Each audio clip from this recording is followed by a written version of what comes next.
Shalom saudara-saudara yang dikasihi Tuhan, selamat bertemu kembali dalam kasih Tuhan.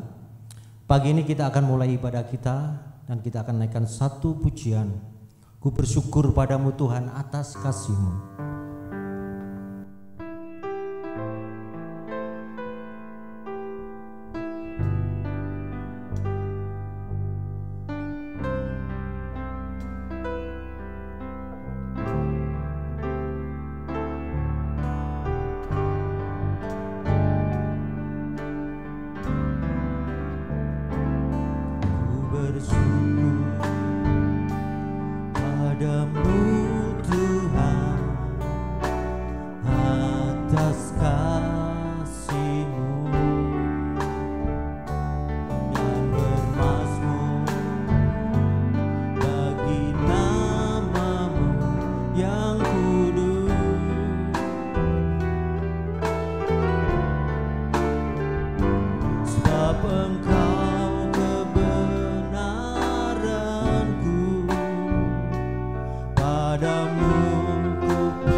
Segala puji, hormat dan syukur Tuhan kami naikkan padamu buat pagi yang indah ini. Kalau kami ada sebagaimana kami ada saat ini, itu karena kasih anugerah yang besar buat kami sebagai umat-Mu, jemaat-Mu Tuhan. Karena itu Tuhan, biarlah pagi ini Tuhan kami mempersiapkan setiap hidup kami Tuhan. Kami mau serahkan hidup kami sebagai persembahan yang hidup, kudus dan berkenan kepada Engkau, karena itu ibadah kami yang sejati. Karena itu Tuhan, Engkau menolong ibadah kami dari awal hingga akhirnya. Roh Kudus bekerjalah di setiap hati kami. Biarlah di setiap korban syukur kami boleh menyenangkan akan Engkau Tuhan. Dan karena itu Tuhan, biarlah korban syukur ini Tuhan ada untuk menyenangkan untuk Engkau Tuhan, untuk memuliakan akan Engkau Bapa. Terpujilah nama-Mu Tuhan. Kami serahkan ibadah ini hanya di dalam satu nama, Tuhan Yesus Kristus. Kami sudah berdoa ucap syukur. Amin. Hatiku siap ya Allah, hatiku siap. Aku mau menyanyi, aku mau bermazmur, aku mau bersyukur kepadamu di antara bangsa-bangsa ya Tuhan. Aku mau bermazmur bagimu di antara suku-suku bangsa. Sebab kasih setiamu besar sampai ke langit, dan kebenaranmu sampai ke awan-awan. Tinggikanlah dirimu mengatasi langit ya Allah. Biarlah kemuliaanmu mengatasi seluruh bumi. Biarlah kesemuanya memuji-muji Tuhan. Sebab hanya namanya saja yang tinggi luhur, keagungannya mengatasi bumi dan langit. Langit dan bumi pujilah Tuhan.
Tuhan dan Rajaku. Haleluya, haleluya, amin. Haleluya, amin. Haleluya, amin. Haleluya, amin. Langit dan bumi,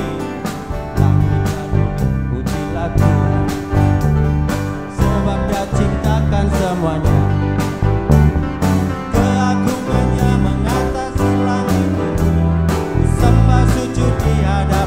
Ku puji, ku puji, ku sembah, ku puji, ku sembah Yesus Kristus Sang Penebusku.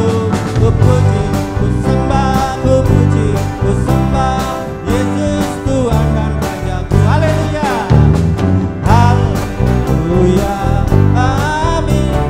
Haleluya, amin. Haleluya, amin. Haleluya, amin. Haleluya, haleluya, amin. Haleluya,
tanpa Dia, tanpa Dia. Oh, sekarang ku adalah ciptaan baru dan ku hidup dalam keselamatan. Ada kutuk menimpa ku, puji Tuhan. Ada kutuk, ada kutuk menimpa ku, puji Tuhan. Tak ada kutuk, ada kutuk menimpa ku, puji Tuhan. Besarkan nama Tuhan. Besarkan nama Tuhan, tinggikan Dia. Kemuliaannya besar, tiada terkira. Oh, aku tak dapat balas besar kasih-Nya. Oh, besarkanlah namanya. Tuhan yang ajaib, yang ajaib, Tuhan yang kuasa,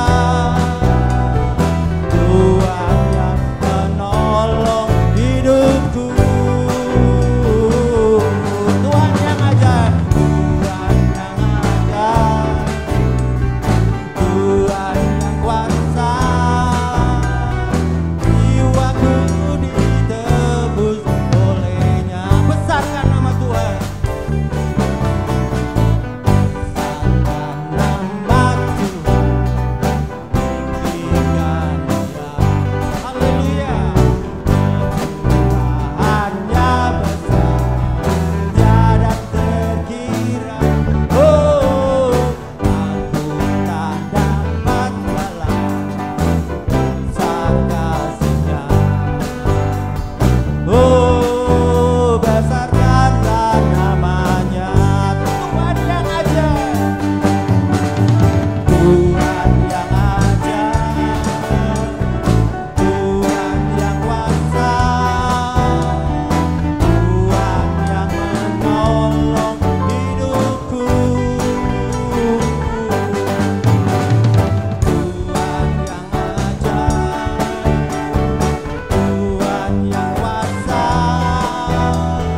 jiwaku ditebus oleh-Nya. Tuhan yang ajaib, Tuhan yang ajaib, Tuhan yang kuasa, Tuhan yang menolong hidupku. Tuhan yang ajaib, Tuhan yang kuasa,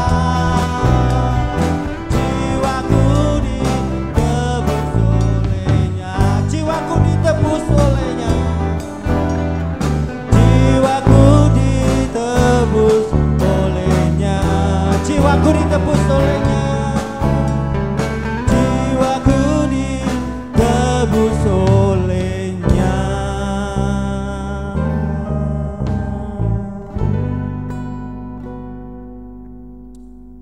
Sebab Dia berfirman, maka semuanya jadi. Dia memberi perintah, maka semuanya ada. Aku mau mendengar apa yang hendak difirmankan Allah Tuhan. Bukankah Ia hendak berbicara tentang damai kepada umat-Nya dan kepada orang-orang yang dikasihi-Nya, supaya jangan mereka kembali kepada kebodohan. Sesungguhnya keselamatan daripadanya dekat pada orang-orang yang takut akan Dia, sehingga kemuliaan diam di negeri kita. Peringatan-peringatanmu ajaib, itulah sebabnya jiwaku memegangnya. Bila tersingkap firman-firman-Mu, memberi terang, memberi pengertian kepada orang-orang bodoh. Dasar firman-Mu adalah kebenaran, dan segala hukum-hukum-Mu yang adil adalah untuk selama-lamanya. Kusiapkan hatiku Tuhan untuk mendengar firman-Mu.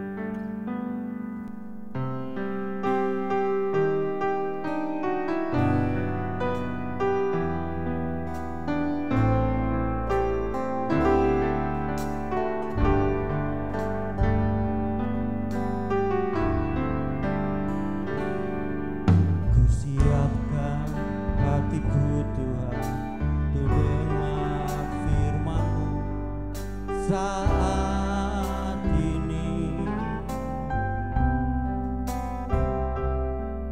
ku sujud menyembah-Mu Tuhan, masuk hadirat-Mu saat ini. Curahkan urapan-Mu Tuhan, curahkan urapan-Mu Tuhan bagi jemaat-Mu saat ini. Ku siapkan hatiku Tuhan, untuk dengar firman-Mu. Ku siapkan hatiku Tuhan untuk dengar firman-Mu. Ku siapkan hatiku Tuhan untuk dengar firman-Mu saat ini. Ku sujud menyembah-Mu Tuhan, masuk hadirat-Mu saat ini.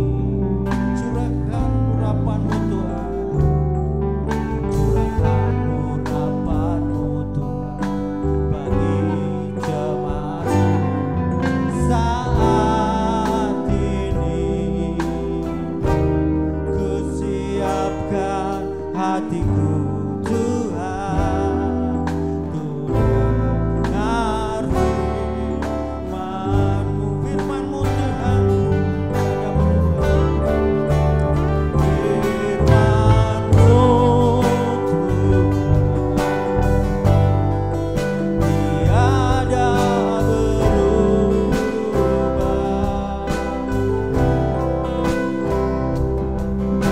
Dahulu, sekarang, selama-lamanya, tiada berubah. Firman-Mu Tuhan, firman-Mu Tuhan, menolong hidupku. Ku siapkan hatiku Tuhan, untuk dengar firman-Mu. Firman-Mu Tuhan, firman-Mu Tuhan,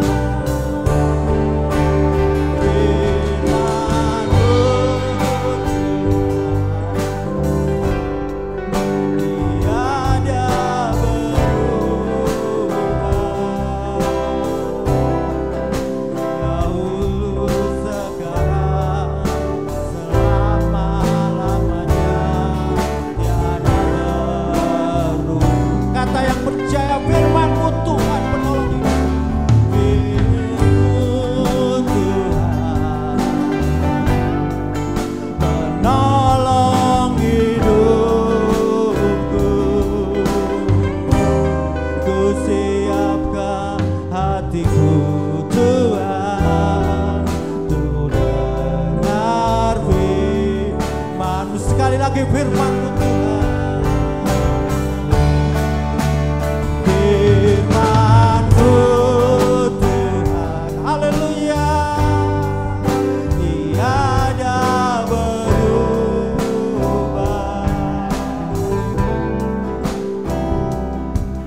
Sekarang, selama-lamanya, tiada berubah. Firman-Mu, firman-Mu Tuhan, penolong hidupku.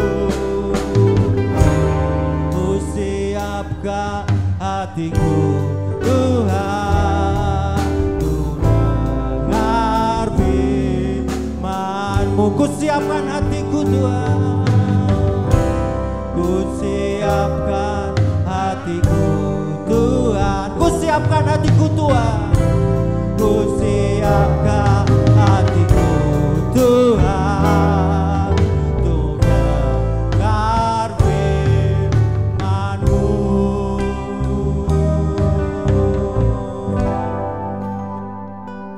Haleluya, Kau Allah yang patut kami tinggikan, agungkan Tuhan. Betapa kami bersyukur, terima kasih ya Tuhan. pagi ini Tuhan. Biarlah korban kami boleh menyenangkan akan Engkau. Kembali kami Tuhan, umat akan mendengarkan setiap kebenaran firman-Mu. Roh Kudus, urapi hamba-Mu, urapi kami semua jemaat-Mu Tuhan. Biarlah kami menjadi orang-orang yang takut dan gentar akan Engkau Tuhan. Biarlah kebenaran-kebenaran ini terus memberitakan hidup kami Tuhan. Kuduskanlah kami dengan kebenaran firman-Mu, karena kebenaran firman-Mu adalah kebenaran Tuhan. Roh Kudus menolong kami semua sehingga kami boleh ya Tuhan mendengar firman dengan baik ya Tuhan. Karena orang-orang yang berbahagia ialah orang yang mendengar firman dan melakukannya Tuhan. Karena itu biarlah kami terus menjadi orang-orang yang haus dan lapar akan kebenaran, karena kami akan dipuaskan. Terpujilah nama-Mu Tuhan. Kusambut kebenaran firman-Mu hanya di dalam nama Tuhan Yesus Kristus. Haleluya. Amin. Kami serahkan kepada hamba-Nya yang akan menyampaikan kebenaran firman Tuhan. Shalom, selamat pagi saudara yang dikasihi Tuhan. Kiranya damai sejahtera selalu memenuhi hati kita semua dalam naungan Tuhan ya. Saudara, sesuai dengan pujian tadi, firman Tuhan adalah pelita ya, yang bisa menerangi kegelapan pikiran ya. Kita tidak, sebagai manusia tidak bisa menebak apa yang akan terjadi hari esok ya. Kita tidak tahu apa yang menjadi rencana Tuhan, tetapi Tuhan sudah menyatakan terang itu di dalam firman-Nya. Jadi kita tidak berjalan dalam kegelapan kalau kita tahu firman Tuhan sudah bicara apa ya. Kita akan lanjutkan sudah, supaya kita punya damai sejahtera di hari-hari ini ya. Di hari-hari ke depan akan seperti apa, itu setidaknya kita punya gambaran dari firman Tuhan. Saya ingin kita lanjutkan pembelajaran kita dari kitab Wahyu. Terakhir sudah sampai pembukaan dari sangkakala ya, 7 sangkakala. Kita hari ini belajar lanjutannya. Wahyu pasal 8 ayat 7. Sangkakala ke-1 di sini ditiup. Kita baca sama-sama ya. 1, 2, 3. Lalu malaikat yang pertama meniup sangkakalanya, dan terjadilah hujan es dan api bercampur darah, dan semuanya itu dilemparkan ke bumi. Maka terbakarlah sepertiga dari bumi dan sepertiga dari pohon-pohon, dan hanguslah seluruh rumput-rumputan hijau. Saudara, kalau kitab Wahyu ini dibaca begitu saja, kita membayangkan peristiwa yang sangat dahsyat, saudara ya. Hujan es bercampur darah, nggak pernah kebayang saudara kayak gimana. Terbakar sepertiga bumi ya, sepertiga bumi itu karena di sini dilanjutkan sepertiga pohon, seluruh rumput, maka sepertiga daratan boleh dibilang ya, itu terkena dampak itu besar sekali saudara. Kemarin saudara lihat peta dunia ya, sepertiga itu seperti apa. Tetapi kalau kita perhatikan ya dari awal sampai akhir kitab Wahyu itu bukan arti sebenarnya kebanyakan. Ada ya yang arti sebenarnya, tetapi banyak yang bukan. Jadi berupa simbol ya. Jadi nubuatan di kitab Wahyu kita perlu pahami itu sebagai simbol-simbol dan bukan peristiwa yang akan terjadi, tetapi merupakan sistem ya atau pola yang berulang ya. Tidak semua berulang seperti sangkakala terakhir nanti ada materai-materai, ada yang cuma sekali, tetapi ada yang berlaku berulang-ulang ya. Jadi itu merupakan pola atau sistem peristiwa, bukan peristiwa yang akan terjadi seperti yang dipikirkan kalau kita cuma baca sepintas ya. Nah, contohnya di sini ya ada simbol-simbol yang harus kita cari. Artinya hujan es dan api bercampur darah, sepertiga bumi dan pohon terbakar, sepertiga rumput-rumputan hijau ya. Ini sepertiga atau semua tidak terlalu masalah ya. Nah, simbol-simbol yang dipakai ini biasanya sudah pernah muncul di Perjanjian Lama, tetapi artinya tuh tidak sama ya saudara. Contohnya di sini hujan es dan api itu saudara bisa temukan di tulah ke-7 ya, tulah ke-7 di Mesir, Keluaran 9 ayat 23. Lalu Musa mengulurkan tongkatnya ke langit, maka Tuhan mengadakan guruh dan hujan es dan api pun menyambar bumi. Ya, kalau kita pelajari mengenai kenapa ada hujan es kok ada api, karena ternyata es itu kalau berupa masih beku ya, itu turun dengan kecepatan tinggi dari langit, dari berapa kilometer itu, saya ribuan kilo ya, itu pasti saudara menimbulkan api, karena seperti meteor masuk itu kebakar ya, karena bergesekan dengan udara. Jadi ini bukan hal yang aneh secara ilmu pengetahuan fisika, itu biasa. Hujan es akan disertai api ya. Dan Tuhan menurunkan hujan es meliputi tanah Mesir, ayat 25. Diperpendek ya. Ayat 25 ya, hujan es itu menimpa binasa segala sesuatu yang ada di padang di seluruh tanah Mesir, dan manusia sampai binatang, juga segala tumbuh-tumbuhan di padang ditimpa binasa oleh hujan itu, dan segala pohon di padang ditumbangkannya. Hanya di tanah Gosyen, tempat kediaman orang Israel, tidak ada turun hujan es. Apa arti dari sangkakala pertama? Apakah sama dengan berupa tulah seperti di Mesir? Tentu tidak, saudara ya. Tetapi ada hubungan yang erat, ya. Nah, menurut Greg Bell ya, salah seorang hamba Tuhan yang sangat teliti, tebal sekali bukunya ya, dari Westminster Theology USA, dia menemukan bahwa sebagaimana hujan es tulah ketujuh di Mesir merupakan tulah yang menghancurkan tanaman konsumsi ya, seperti di Mesir mungkin waktu itu makan gandum ya, saya sendiri ya, saya kira gandum ya, seperti daerah Arab itu. Lalu buah-buahan, sayur mayur, bumbu-bumbuan itu termasuk juga rumput ya kan, rumput, karena di padang pasti kena semua, kecuali yang tertutup bangunan yang kokoh ya baru bisa aman ya. Orang ada di ada di padang ya mati, binatang ada di padang mati. Nah, tetapi yang tentunya yang paling tidak bisa membela diri itu tentunya adalah yang nggak bisa pindah ya, tumbuh-tumbuhan. Nah, ini berarti terjadi kekurangan bahan pangan ya, saudara ya. Dan itu sebuah gambaran mengenai resesi ekonomi ya, saudara. Jadi ada kelaparan di situ, ada kekurangan bahan makanan, itu sebenarnya dampak terakhirnya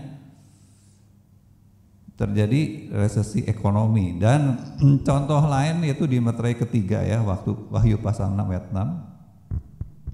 Saudara sudah pernah dengar? Dan aku mendengar seperti ada suara di tengah-tengah keempat makhluk itu berkata, secupak gandum sedinar dan 3 cupak jelai sedinar. Jadi kalau ada bencana ekonomi, maka makanan akan mulai naik harganya dan akhirnya menjadi terlalu mahal gitu ya. Bahan pokok saja menjadi sulit. Seperti hari-hari ini saudara mulai dari krisis energi ya. Krisis energi jadi biaya bahan bakar, biaya listrik nanti bakal naik, saudara-saudara. Di negara-negara seperti Cina itu sudah melambung tinggi. Batu bara hari ini sudah naik lebih dari 100% ya, kalau nggak salah, saya lupa. Kemarin saya beli solar itu udah naik 12%. Jadi ini nggak lama lagi diperkirakan ini akan memicu kenaikan ke bahan makanan, saudara, karena untuk transportasi, untuk produksi itu dibutuhkan energi, listrik, bahan bakar dan sebagainya ya. Jadi bakal naik, saudara. Nah, tapi kalau tidak terkendali ya kan, maka akhirnya makanan itu jadi sangat mahal. Ya. Tetapi ada perbedaan dengan Meterai ya, saudara. Di sini ada sangkakala itu tidak ada seperti ini. Di Meterai ketiga itu ada, tetapi janganlah rusakkan minyak dan anggur ya. Nah, ini hamba-hamba Tuhan banyak menafsirkan dengan berbagai arti. Tapi kalau kita lihat Lukas pasal 10 ya, Di sini perumpamaan tentang orang Samaria yang baik hati, saudara tentu tahu ya. Dan bagaimana dia menolong orang Yahudi yang dirampok, saudara, di perjalanan dari Yerusalem ke Yeriko itu. Si orang Samaria ini membalut luka lalu sesudah ia menyiramnya dengan minyak dan anggur. Mungkin pengertiannya begini, kalau sekarang luka itu kan harus disterilin ya, disterilin dan bahan ini sangat, kalau zaman dulu belum ada alkohol ya. Alkohol itu adanya di anggur. Jadi anggur itu sangat berguna untuk mensterilkan luka, saudara. Minyak itu untuk meredakan lebam dan sebagainya. Jadi ini merupakan gambaran mengenai pemeliharaan nyawa orang. Jadi ada kelaparan tetapi nyawa orang tetap terjaga. Tuhan sendiri yang membuat tidak mendatangkan kematian yang parah, saudara. Jadi kalau materai memang berlaku untuk semua orang ya, termasuk anak-anak Tuhan kena, tetapi di situ ada pemeliharaan Tuhan, jadi tetap ada anugerah yang besar. Contohnya di Kisah Rasul pasal 11 ayat 28, saudara bisa menemukan di situ bagaimana di Yerusalem terjadi kelaparan dan gereja Tuhan tidak lepas ya, sampai Rasul Paulus mengumpulkan sumbangan, bahkan saudara tentu udah sering ini saudara dengar jemaat di Makedonia yang miskin sampai nyumbang ke Yerusalem ya, yang Yerusalem itu biasanya makmur. Nah itu tanda bahwa memang materai ketiga itu terjadi dan sebetulnya berulang-ulang, saudara ya. Yang bisa kita pahami dari catatan ini yaitu saudara bahwa umat Tuhan itu tidak Tuhan jamin selalu berkelimpahan secara hal-hal lahiriah, ya, saudara ya. Ya kita melihat ini contoh di Kisah Rasul ya, kalau saudara udah pernah pelajari, sampai orang jual tanah demi menolong saudaranya gitu. Dan banyak yang menjual tanah, banyak. Ngapain saudara kalau memang rasul-rasul itu bisa bikin mujizat aja, kok Tuhan Yesus bisa ubah 5 roti dan 2 ikan untuk kasih makan, kenapa mesti jual tanah kan gitu. Tetapi yang terjadi adalah mereka harus menjual tanah dan membagikannya sesuai keperluan dari saudara-saudara seiman gitu ya, di Yerusalem dan situ. Saudara, itu artinya saudara banyak yang kena dampak ya. Kelaparan di Yerusalem sampai disumbang dari Makedonia itu jauh saudara ya, di daerah Yunani, daerah Turki. Ngapain jauh-jauh nyumbang gitu ya, kalau tidak sangat penting.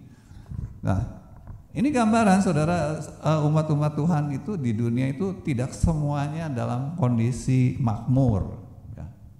Tidak selalu, di antara di setiap gereja juga sebetulnya kalau gereja itu membuka tangan untuk terima siapa saja, pasti ada yang miskinnya, ada yang harus dibantu ya. Itu biasa saudara. Tuhan Yesus sendiri selagi datang ke dunia, saudara tentu tahu ya, lahirnya di mana. Apakah itu rumah sendiri? Bukan saudara ya. Bahkan tempat berbaringnya saja, palungan itu punya siapa gitu ya, bukan punya Yusuf dan Maria. Jadi lahir di palungan pinjaman, boleh dibilang gitu. Waktu meninggal, Tuhan Yesus meninggal, dikuburnya di mana saudara? Kuburan siapa? Apakah Tuhan Yesus sempat beli tanah untuk dikubur? Enggak, dapat dikasih pinjam ya. Jadi Tuhan kita mengalami seperti itu, hidup yang sangat sederhana, nggak punya apa-apa. Lalu kalau ya Tuhan bilang seorang murid tidak lebih dari gurunya. Jadi kalau anak-anak Tuhan ada yang mengalami seperti Tuhan Yesus ya biasa. Yang penting adalah bagaimana dalam kemiskinan tetap menjadi berkat ya, seperti Tuhan kita. Oke, saudara, sedangkan sangkakala yang pertama ini ada perbedaan. Tentu keterangannya di sangkakala kelima. Jadi hanya mereka yang tidak punya tanda di dahi, tanda atau nama ya, nama Bapa dan nama Yesus. Jadi tidak berlaku sangkakala ini ke-1 dan sampai ke-7 itu tidak berlaku bagi umat-umat Tuhan yang sungguh-sungguh, ya, sungguh-sungguh. Tetapi apakah bagaimana dengan umat Tuhan yang tidak sungguh-sungguh? Tentunya tanda tanya besar, saudara. Kenapa, saudara? Ada banyak ayat. Jadi kalau kita tidak sungguh-sungguh melakukan apa yang sesuai dengan yang Tuhan mau, salah satu contohnya adalah di 1 Korintus ya, pasal 3 ya kalau saudara. Kalau saudara membangun iman saudara dengan hal-hal yang keliru ya, seperti rumput, kayu dan jerami, maka saudara akan dihabisi oleh api Tuhan. Sangkakala ini kan penghakiman ya, dan penghakiman itu juga akan menimpa pertama-tama itu adalah umat-umat Tuhan. Jadi saudara akan susah membedakan antara orang-orang yang ditimpa sangkakala dengan anak-anak Tuhan yang ditimpa api penghakiman. Itu akan sulit membedakan. Karena sebetulnya fungsinya berbeda, tetapi itu bisa peristiwanya mirip. Ya. Jadi kalau saudara ingin tahu apakah saya ini sudah melakukan firman yang benar, saya sudah mempunyai pengertian firman yang benar dan melakukan tepat sesuai yang Tuhan mau atau tidak, itu saudara lihat aja hidup saudara. Apakah saudara ngalamin resesi ekonomi berbarengan dengan orang-orang fasik gitu ya? Atau saudara sementara anak Tuhan yang sungguh-sungguh tidak mengalami? Itu berarti saudara sedang kena api penghakiman sampai bisa sampai habis, saudara. Perhatikan aja saudara ikut paham apa, ikut ajaran siapa, itu saudara nanti lihat hasilnya, hidup saudara akan dihabisi oleh api Tuhan. Ya, seperti ini, hujan es yang disertai api. Ini soal ekonomi, saudara, kondisi ekonomi. Jadi memang kita bukan ngajarin orang Kristen harus miskin, bukan saudara. Ya, kita harus perhatikan kenapa ngalamin itu. Kalau bareng-bareng, kayak di Yerusalem kan bareng-bareng, itu beda lagi. Itu materai, saudara.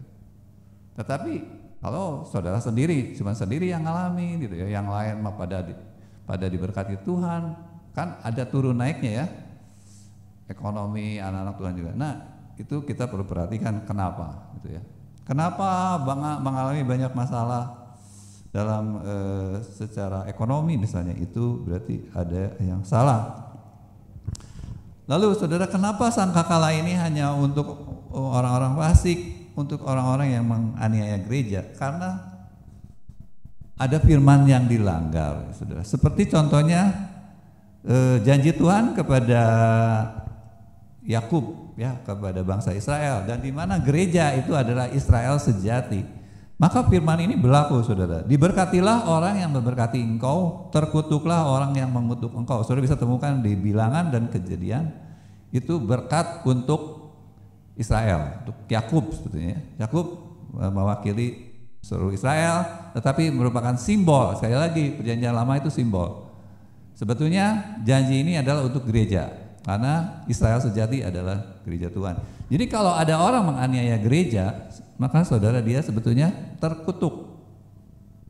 Ya, dia mendatangkan kutuk atas dirinya sendiri. Sementara orang-orang fasik yang memberkati umat-umat Tuhan, termasuk mengutuki bangsa Israel ya hari ini.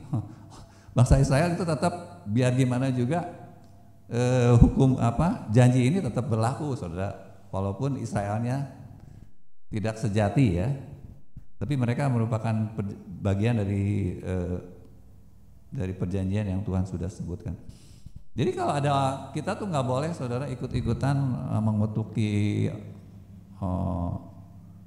negara Israel lah, orang-orang Israel hari-hari ini, apapun yang mereka lakukan, kita jangan ikut-ikutan mengutuk, karena kita terkena ini firman ini.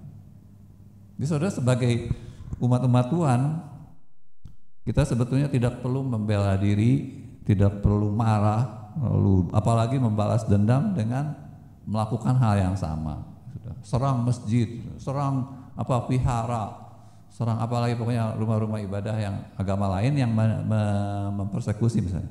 Jangan, saudara.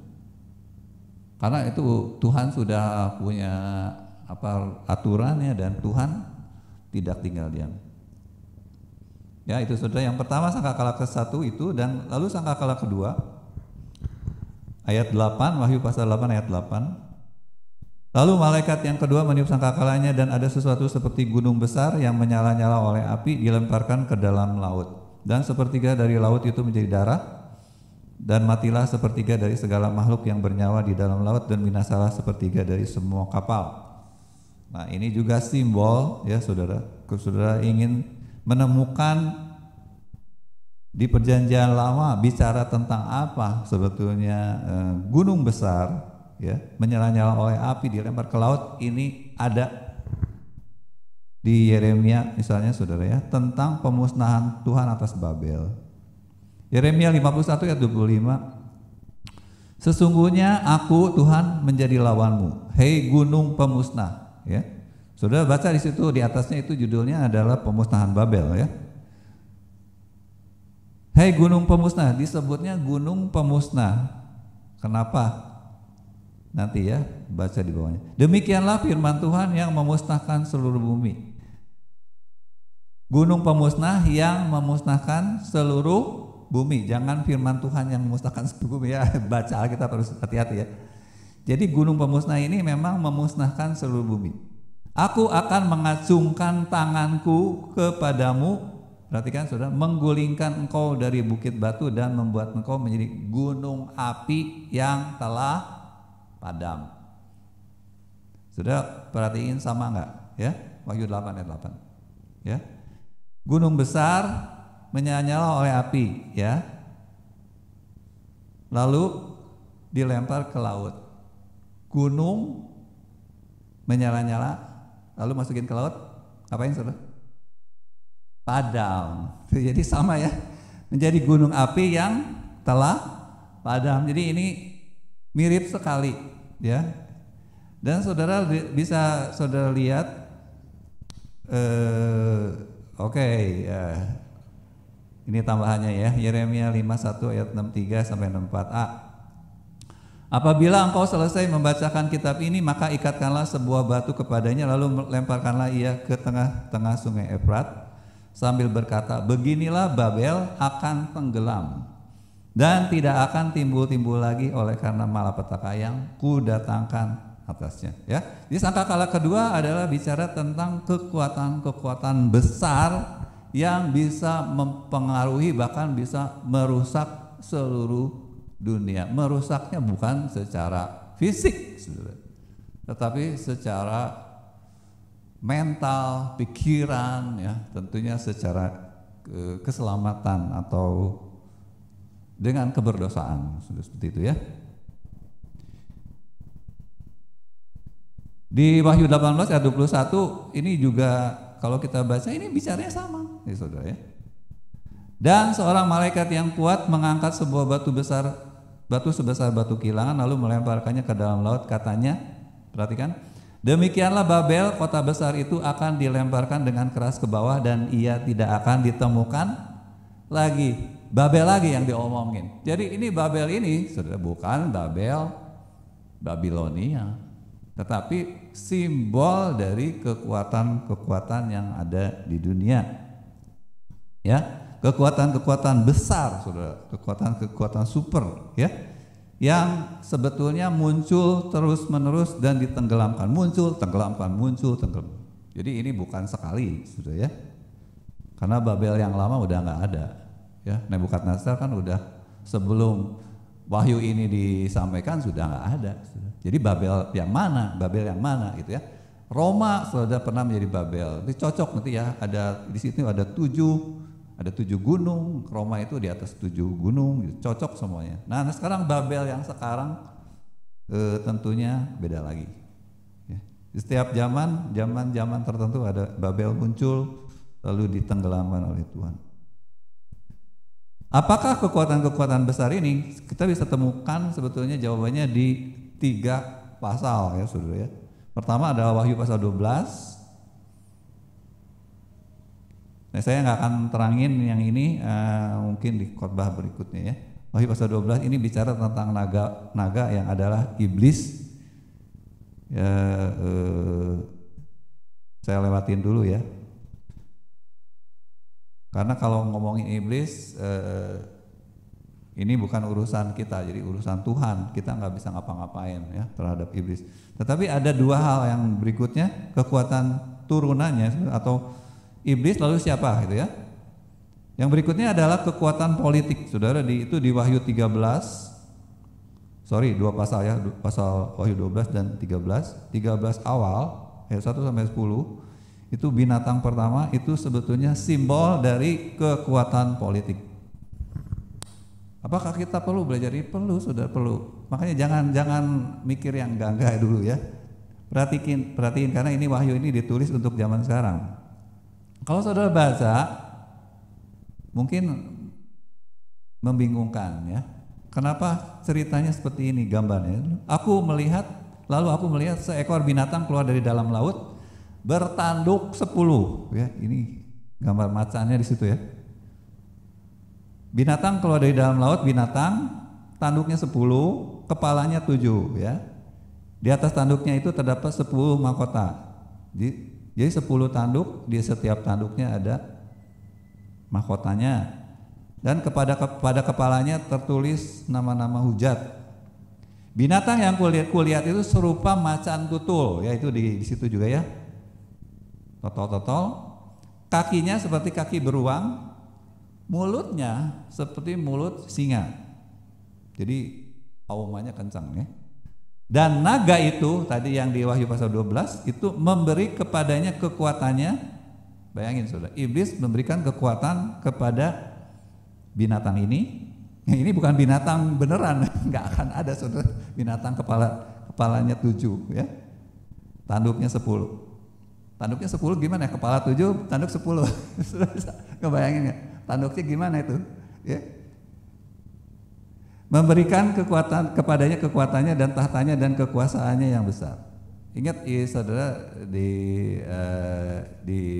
Yohanes di waktu Yesus dicobai, iblis itu dunia ini ada di bawah kuasa si jahat, gitu ya. Jadi pemerintahan tertentu itu memang ada di bawah kendali daripada iblis. Nah, kalau saudara ingin mengerti setidaknya ini binatang ini bicara apa sih? Ini bukan hal yang baru, saudara. Di kitab Daniel udah dijelasin, ya, udah dijelasin ada 4 binatang. Nah, ternyata saudara kalau saudara baca kitab Daniel ini binatang ini itu tiga itu ada di Daniel, gitu ya. Macan tutul ada, beruang ada, lalu itu lagi apa? Singa. Jadi ini kombinasi dari yang ada di kitab Daniel. Dan semua yang di kitab Daniel itu bicara tentang kerajaan-kerajaan. Ya, jadi kesimpulannya saudara, binatang yang dibicarakan di kitab Wahyu ini adalah kekuatan politik. Ya saudara. Dan sekarang kalau saudara tanya kekuatan politik yang menista atau mempersekusi gereja Tuhan siapa? Pertama saudara kerajaan Roma tentu. Yang paling dekat dengan nubuat ini kerajaan Roma. Kita udah tahu lah ceritanya ya. Bagaimana umat Tuhan itu benar-benar dipersekusi dengan hebat ya, banyak sekali yang mati. Dan kemarin kita baru dapat data hari ini, saudara. Ya, negara-negara yang tidak ramah terhadap umat Tuhan bahkan bengis itu sangat banyak. Dan kemarin kita baru belajar ada 50 yang paling tidak aman, 50. Ini kan gabungan, saudara. Kalau digabung ini gede, saudara. Ya, gede. Mungkin lebih dari 1/3 kekuatan politik di seluruh dunia. Ini, saudara.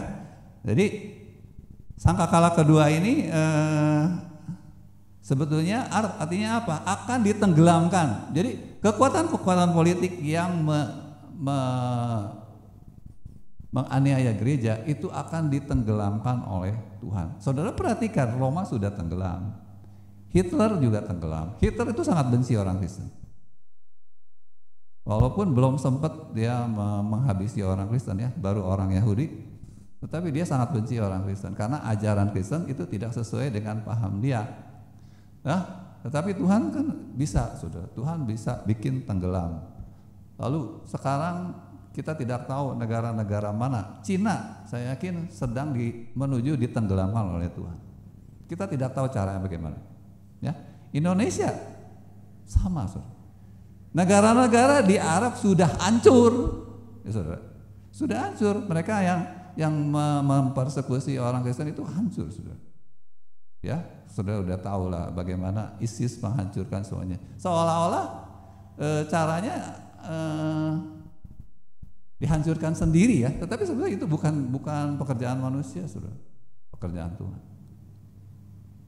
Dan akibatnya apa, Saudara? Nanti kita lihat ya, dampaknya positif, Saudara.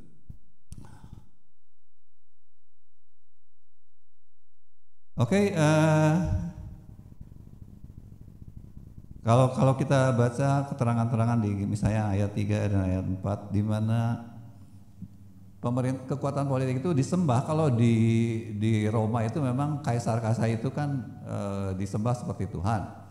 Tapi di negara-negara tertentu memang seorang raja atau presiden itu juga diperlakukan seperti dewa ya, seperti Tuhan. Di Cina begitu, di Jepang begitu ya, di negara-negara Arab juga seperti itu sebetulnya kurang lebih.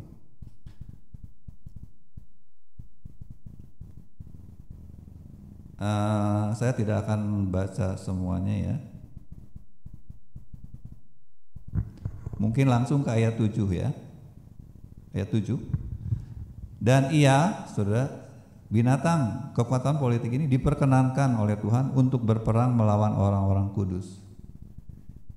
Jadi Tuhan sendiri memang mengizinkan mereka menganiaya, bahkan dan untuk mengalahkan mereka. Jadi sepertinya umat Tuhan tidak bisa apa-apa, ya, bahkan mati, banyak yang mati. Dan kepadanya diberi kuasa atas setiap suku dan umat dan bahasa dan bangsa. Jadi kekuatan-kekuatan seperti ini itu bisa menyebar ke banyak sekali negara ya. Semua orang yang diam di atas bumi akan menyembahnya, itu setiap orang yang namanya tidak tertulis sejak dunia dijadikan. Jadi kalau saudara melihat ada orang-orang yang ikut-ikutan menganiaya umat Tuhan dan tidak bertobat sampai mati, saudara bahwa udah jelas orang itu memang tidak akan selamat. Sejak sebelum dunia dijadikan sudah termasuk daftar orang-orang yang akan binasa, tidak tertulis namanya dalam kitab kehidupan sejak dunia dijadikan. Artinya memang sudah kalau kita baca perumpamaan Tuhan Yesus itu, orang itu lahir ke dunia itu oleh pekerjaan iblis, boleh dibilang seperti itu ya. Jadi ada saudara seperti itu. Tetapi tidak semua yang menganiaya gereja itu adalah yang binasa. Buktinya apa, saudara-saudara akan lihat di YouTube banyak kesaksian ya, yang merusak gereja bertobat, anggota FPI bertobat, bahkan laskar ketuanya bertobat, teroris bertobat, ada. Tapi kebanyakan memang binasa ya. Bagaimana umat Tuhan menyikapi hal seperti ini, di mana sepertinya tidak berdaya ya. Kita harus bagaimana menolong saudara-saudara kita di negara-negara itu. Apakah mungkin menggulingkan kekuatan politik? Siapa yang bisa, saudara? Siapa yang bisa? ISIS aja susah, gitu ya. Susah ngancurinnya ya. Tapi tuh di sini ada firman Tuhan mengatakan, barang siapa bertelinga hendaklah ia mendengar, ayat 10, barang siapa ditentukan untuk ditawan, ia akan ditawan. Jadi kalau saudara akhirnya ditawan, di penjara, saudara ingat ayat ini, sudah ditentukan.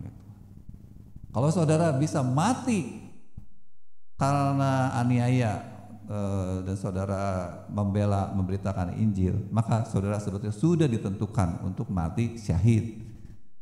Saudara pengen juga belum tentu bisa. Ya. Kalau tidak ditentukan, oke?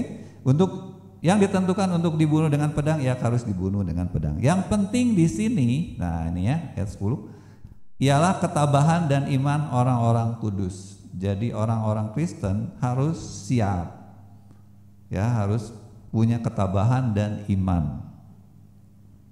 Jadi terhadap kekuatan politik ini kita hanya bisa bersabar dan tabah dan percaya bahwa Tuhan itu tidak diam. Saudara akan melihat bagaimana di Indonesia, saya kira orang-orang yang berani dengan terang-terangan ya mengutuki umat Tuhan, menganiaya. Saudara lihat aja, satu demi satu jatuh, ya. Matinya pada muda, ya. Kalau ada yang matinya tua, itu juga hidupnya sengsara. Tuhan tidak diam, saudara. Jadi kita jangan ke bawah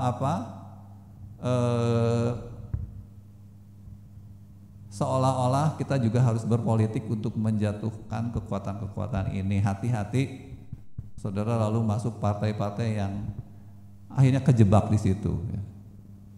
Karena saudara mana tahu partai-partai itu dikendalikan oleh kekuatan politik yang mana, harus kiri apa kanan gitu ya. Jadi kita memang harus hati-hati. Bukan bagian kita untuk melawan kekuatan ini, karena ini kekuatan besar di mana iblis memberi kekuatannya, gitu ya.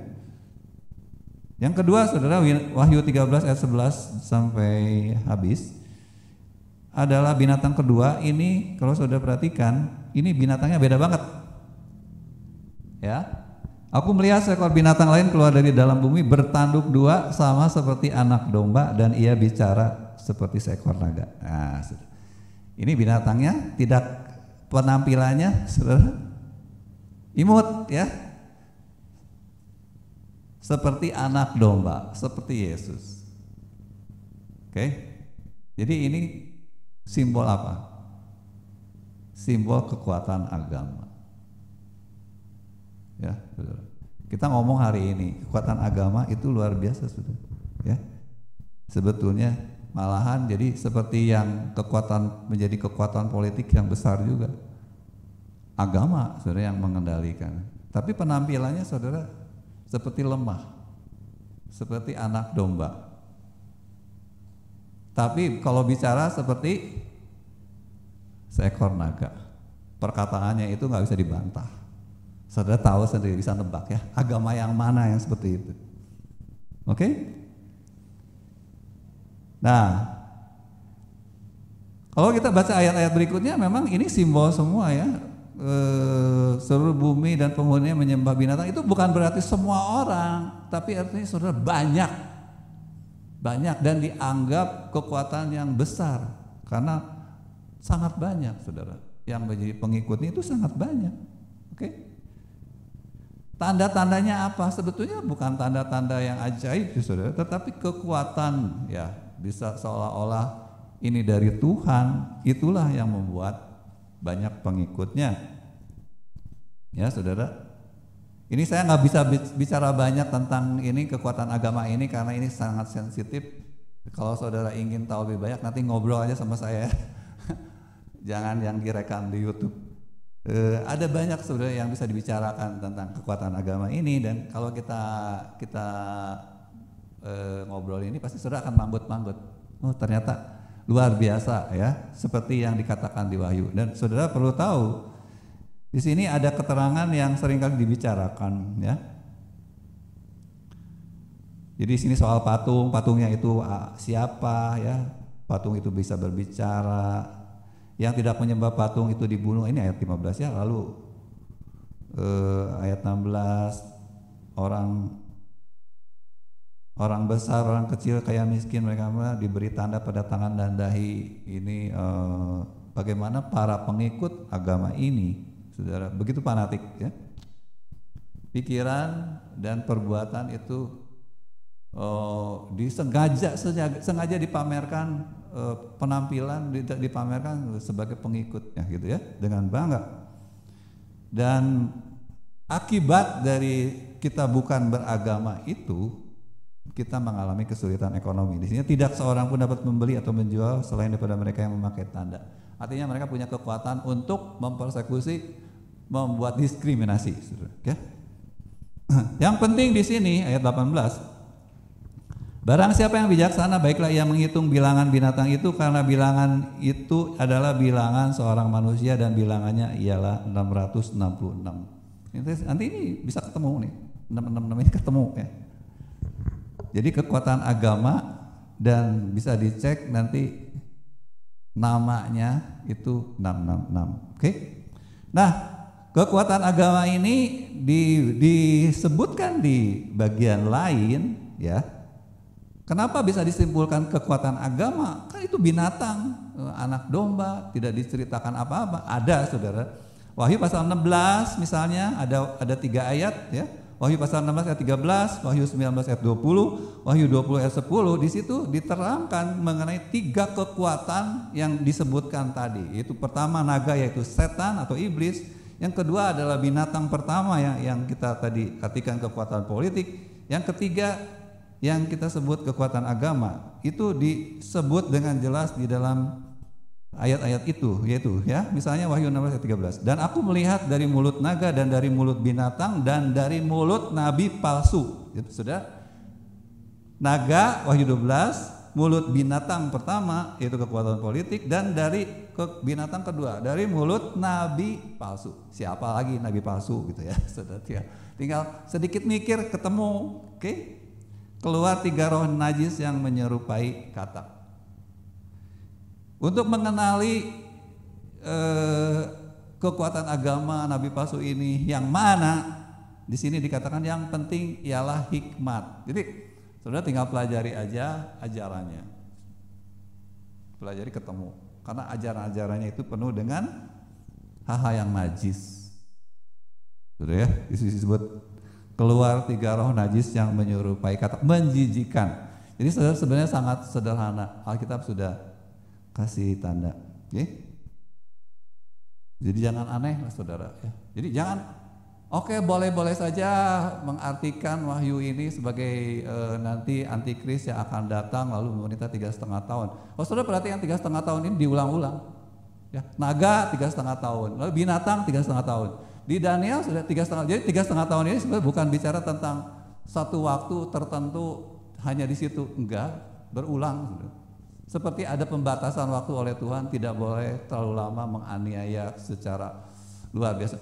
Saya tidak menemukan arti yang bagaimana tentang 3,5 tahun, tetapi 3,5 tahun ini tidak dikatakan cuma sekali.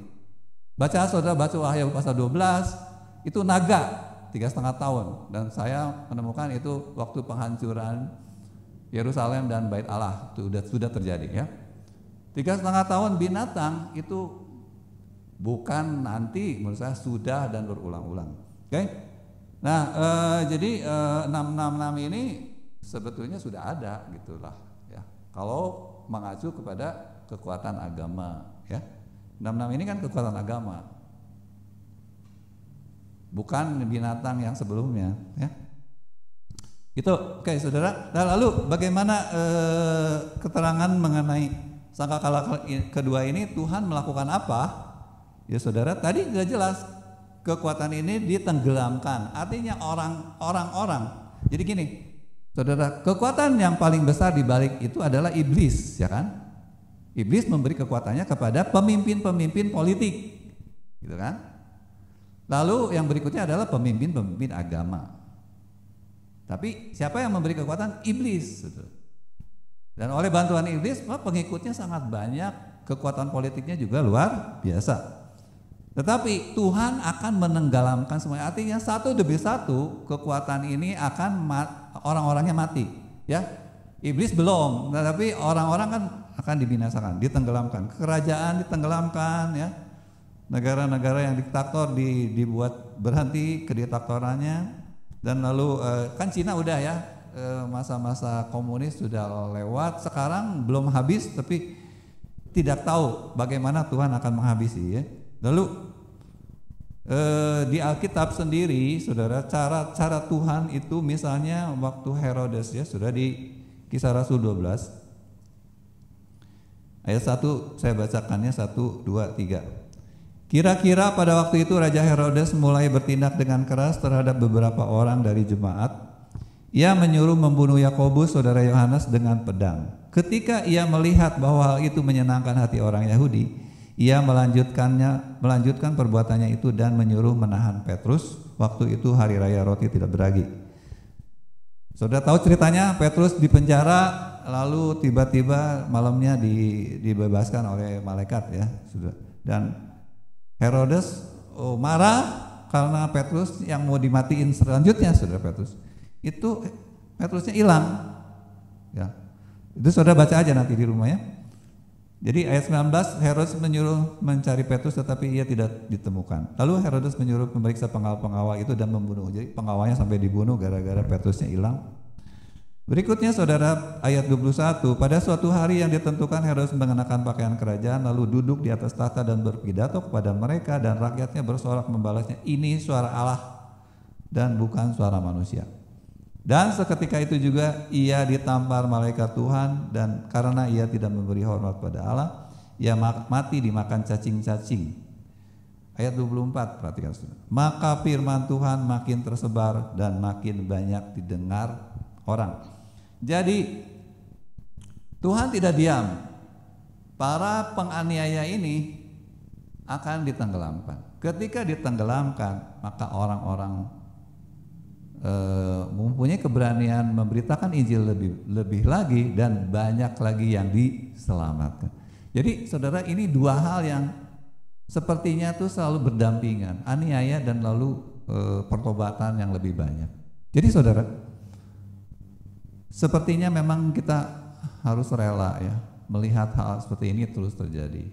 Ya, di Indonesia seperti saya sudah sampaikan, wayahna saudara, kita harus melihat hal-hal yang tidak enak. Tetapi di balik itu, ketika kekuatan-kekuatan yang menganiaya ini, ya, sekarang kadrun-kadrun ini, saya yakin saudara, Tuhan akan menenggelamkan, ya, berkedok agama, kan, saudara, akan ditenggelamkan. Dan ketika ditenggelamkan, maka saudara, yang dimenangkan lebih banyak lagi. Jadi ini sebetulnya satu harapan, ya. Catatan lain sudah sekedar untuk pengetahuan bagaimana Nero yang menganiaya banyak sekali umat Tuhan ya, itu mati ya. Dia tidak berani bunuh diri tapi dia dibunuh oleh bawahannya atas suruhan sendiri. Oke. Nero itu hanya berapa? 14 tahun. Valerianus ya sangat membenci orang Kristen. Ini dia Tuhan tidak biarkan lama, cuma 7 tahun, dan sesudah dia ditaklukkan oleh Syapur ya, Raja Syapur, dia tuh dijadikan injakan kaki. Jadi kalau si Raja Syapur ini turun dari kuda, itu si Valerianus itu jadi kayak tangga itu ya, diinjak. Tuhan tidak biarkan saudara. Saya kira kalau kita bisa gali catatan sejarah, orang-orang yang semena-mena terhadap gereja Tuhan itu semuanya juga berakhir dengan mengenaskan. Ya saudara, bagian terakhir, jadi kita harus bagaimana menghadapi semua. Tentu pertama adalah tadi di Wahyu pasal 13, kita harus tabah ya, saling menguatkan ya, dan saling menolong. Seperti kemarin, jadi kalau ada saudara kita yang sampai nggak dapat makanan lagi COVID gini, dimanapun mereka berada, maka tentu kita perlu menolong mereka, ya, saling membantu umat-umat Tuhan ketika dipersekusi. Lalu iman, saudara, iman menjadi sangat penting. Kenapa? Karena kita percaya Tuhan tidak diam gini.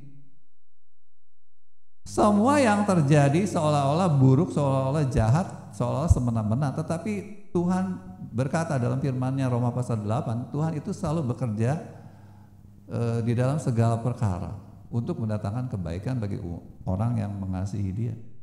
Jadi kita harus selalu memandangnya jauh lebih dari sekadar peristiwa-peristiwa buruk. Ada apa?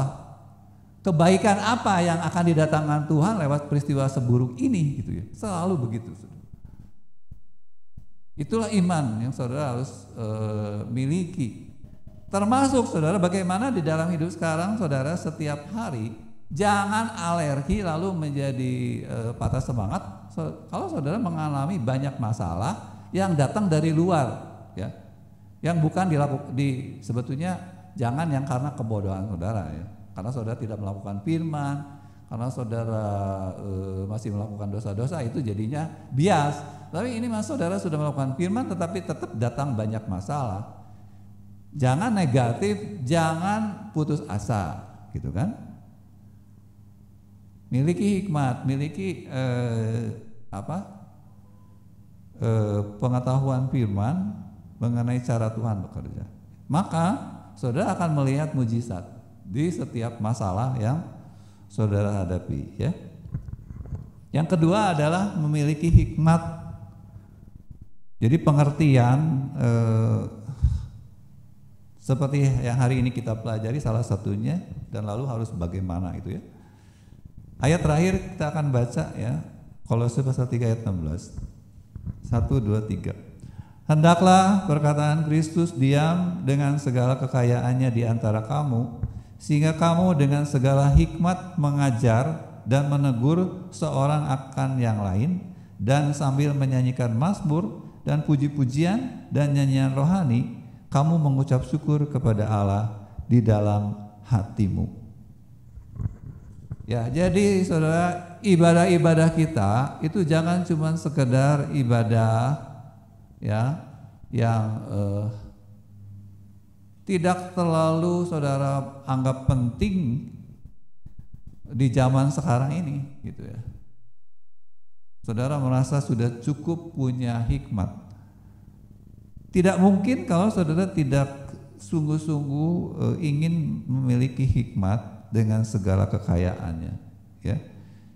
Jadi termasuk belajar yang kitab Wahyu, termasuk belajar bagaimana mengimani, ya kan, kuasa Tuhan, Roh Kudus. Roh Kudus sudah dicurahkan apa belum dalam hidup saya? Apakah kuasa Tuhan? Ingat saudara, Tuhan Yesus itu mengatakan jadikan semua bangsa muridku, ya kan? Jadikan semua bangsa muridku. Apa yang Tuhan Yesus lakukan terhadap murid-muridnya, saudara? Apa, saudara? Murid-murid ini diutus, nggak boleh bawa bekal, bawa baju cuma satu, ya kan? Lalu mereka harus bisa nyembuhin orang sakit, mengusir setan, bahkan membangkitkan orang mati. Kita udah sampai ke sana belum? Belum, saudara. Padahal sama, perintahnya sama, murid-murid Yesus. Salah siapa? Ya salah kami lah, kami sebagai hamba-hamba Tuhan. Kami sendiri juga nggak pernah diutus, gitu, ya. Diutus seperti itu nggak pernah. Bagaimana kami mengutus saudara, itu. Tetapi bukan berarti kita harus diam. Artinya saudara, oke, zaman sekarang mungkin beda, ya. Bentuknya berubah, tetapi sebetulnya ininya sama. Kita harus dilatih iman kita supaya kita tuh melihat kuasa Tuhan nyata. Kalau saudara tidak pergi, ya, menemui orang sakit, bagaimana saudara melihat kuasa kesembuhan lewat tangan saudara menumpang tangan? Gak mungkin. Saudara diam di rumah terus, ya. Saudara pergi tanpa bawa bekal, tapi saudara tidak pernah kekurangan. Kalau saudara tidak pernah melakukannya, tidak akan pernah terjadi. Oke. Jadi jangan ngomong soal nggak ada duit.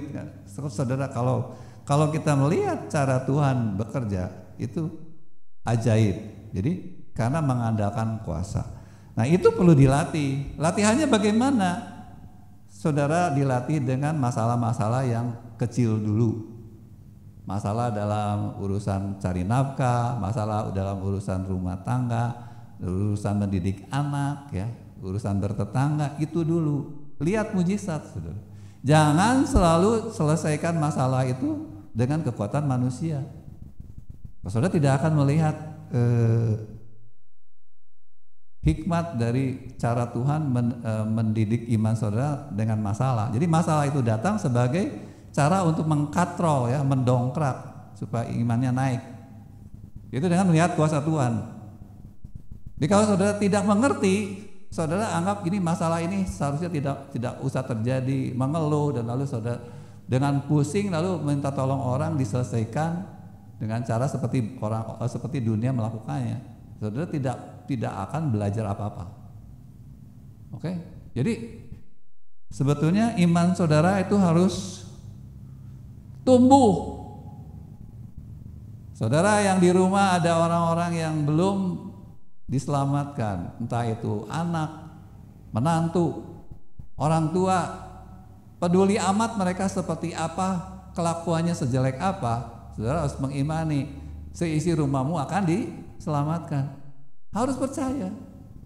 Seolah-olah itu pasti akan terjadi entah kapan. Jadi sikap saudara beda. Sikap saudara positif, sehingga saudara terus melihat dan berdoa, dan saudara yakin orang-orang ini akan diselamatkan, orang ini akan berubah. Kalau saudara lihat orang serumah kelakuannya buruk, seburuk apapun, saudara punya iman enggak? Tuhan akan menjamah. Pak, akan datang waktunya orang itu akan berubah, orang itu akan menangisi, meratapi dosa-dosanya. Ya, kalau Tuhan izinkan saudara melihat, kalau tidak saudara meninggal, orang itu berubah. Gitu aja, gitu ya. Jadi kita memang harus punya iman, termasuk tetangga kita yang muslim, kita doakan. Karena kalau memang itu umat pilihan, pasti mereka akan diselamatkan. Tapi kalau saudara tidak beriman, saudara mungkin mengeluh, mudah-mudahan si tetangga eta pindahnya, sangat menekan gitu. Karena saudara kalau melihat kelakuannya, saudara jadi sebel, saudara jadi ngarepin orang itu segera mati. Waduh, saudara ya. Bagaimana saudara bisa melihat kuasa Tuhan? Jadi banyak ya. Belum nanti atasan saudara, siapa lagi? Siapa aja ya. Saya mengalami saudara. Jadi tetangga-tetangga saya, orang-orang yang datang ke rumah memeras di hari Lebaran, saudara. Karena tahu waktu itu saya buka konveksi, saudara. Kalau di tempat lain itu biasa, saudara.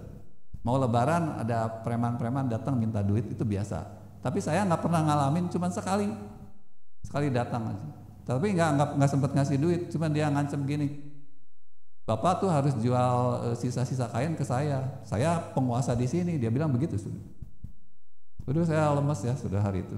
Tapi saya doakan, preman itu saya doakan ya. Kalau Tuhan izinkan bertobat, kalau enggak juga ya dia nggak datang lagi. Dan apa yang terjadi saudara? Cuma sekali aja datang, nggak pernah datang lagi. Saya yakin Tuhan bekerja. Karena di tempat lain orang-orang seperti ini bisa mungut, saudara. Bisa dapat duit setiap mau Lebaran. Itu dari dulu udah terkenal seperti itu. Ya, jadi inilah saudara, penyertaan Tuhan itu luar biasa ya. Kita percaya Tuhan itu tidak tinggal diam. Bahkan kekuatan-kekuatan besar yang mungkin sangat menakutkan, kekuatan politik kalau di Indonesia ya, kadrun-kadrun yang macam-macam ya saudara di Indonesia sekarang. Dan lalu kekuatan agama yang mayoritas mungkin menakutkan ya, membuat kita tidak nyaman, tetapi sebetulnya itu juga akan dihabisi oleh Tuhan. Kita akan melihatnya di hari depannya. Kita akan masuk dalam doa, sudah kita naikkan satu pujian. Ku tahu Allah bekerja.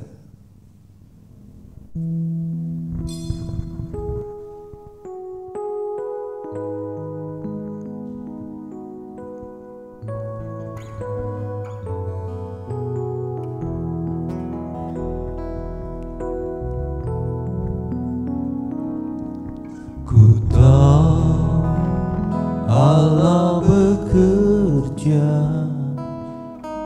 ku tahu Allah bekerja dalam segala perkara. Allah ku bekerja untuk kebaikan kita, orang yang dikasihinya, yang dipanggil sesuai dengan rencananya. Pastikan saudara, kita menjadi orang-orang yang layak dikasih label, dikasih oleh Tuhan.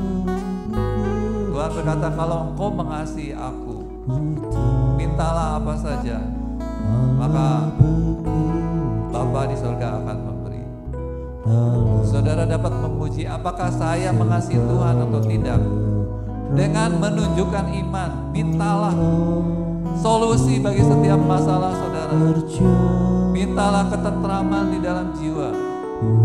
Maka Tuhan Yesus berjanji, Bapa di sorga tidak akan menahan, tapi dengan kemurahan yang besar jangan melimpah-limpahkan segala sesuatu yang kita perlukan.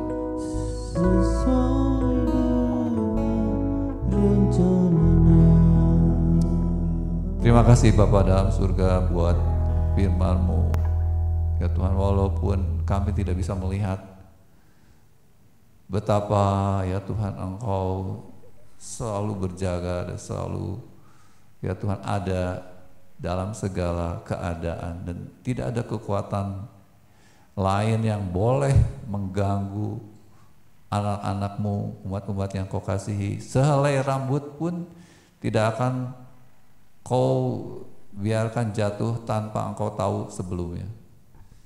Jadi kenapa kami harus khawatir dan hidup dalam ketakutan dan dalam banyak usaha-usaha untuk melindungi diri, usaha-usaha untuk menciptakan ketenangan di dalam batin dengan cara-cara dunia. Padahal kami memiliki Engkau yang sanggup memberikan segala sesuatu yang kami perlukan.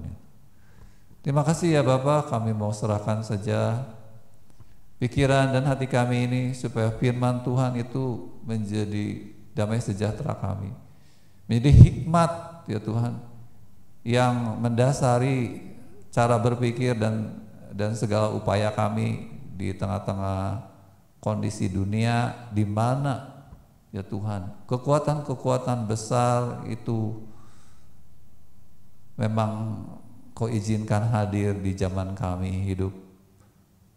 Terlebih kami yang tinggal di sini ya Tuhan di Indonesia, di mana kami adalah kaum minoritas. Kami mau percaya bahwa sekalipun kami minoritas, tetapi kami adalah milik Allah yang di atas segala-galanya.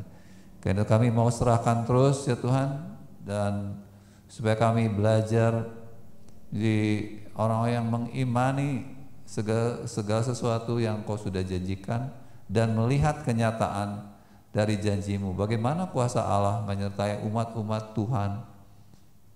Ya Tuhan, kalau kami mau melatih iman kami, kalau kami mau ya Tuhan mengandalkan Engkau dalam tindakan nyata ketika Engkau melatih dengan persoalan-persoalan dari hal-hal yang kecil sampai hal-hal yang besar.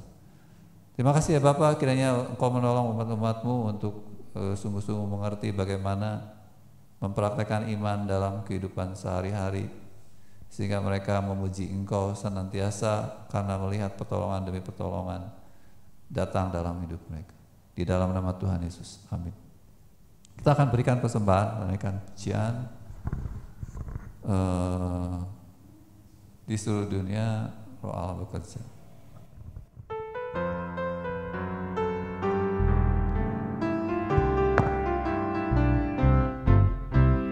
Di seluruh dunia Roh Allah bekerja.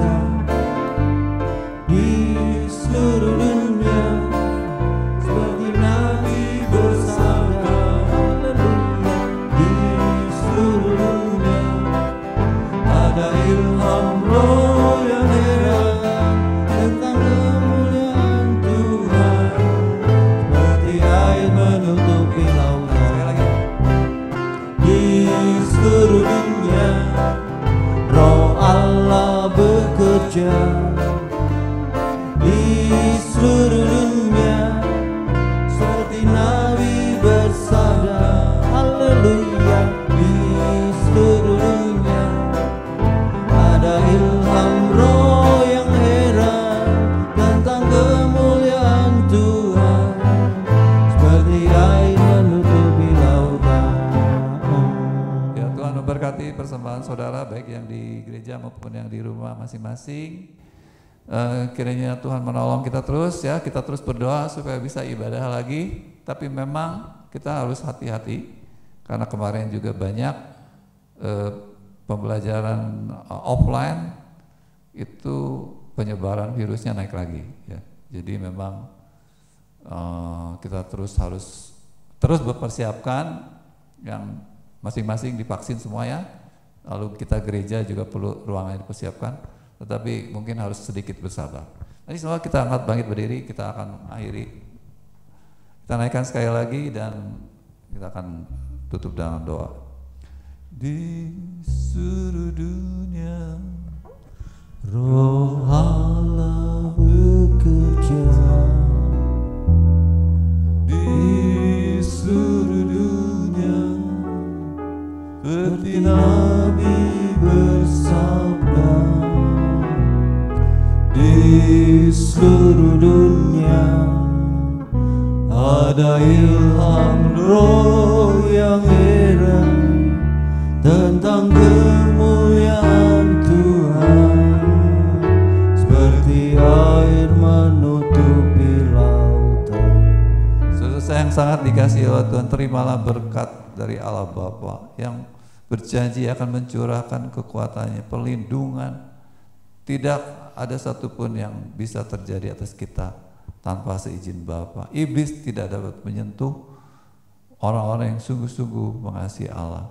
Kiranya kasih dari Tuhan Yesus memenuhi hati kita senantiasa, sehingga kita sanggup mengasihi orang-orang sekitar kita, sanggup berdoa syafaat buat bangsa kita, buat pemerintahan kita, supaya Tuhan membersihkan negeri kita dari kekuatan-kekuatan yang jahat yang dikendalikan oleh iblis, dan Roh Kudus yang akan terus melatih kita, melatih iman kita, mengajarkan segala sesuatu yang benar, bahkan dalam kehidupan sehari-hari, hal-hal yang kecil. Kiranya Tuhan menolong kita semua. Kiranya Tuhan mempersatukan kita dengan kasih-Nya yang kudus, sejak sekarang ini sampai Tuhan datang kali yang kedua. Di dalam nama Tuhan Yesus Kristus. Amin. Selamat siang.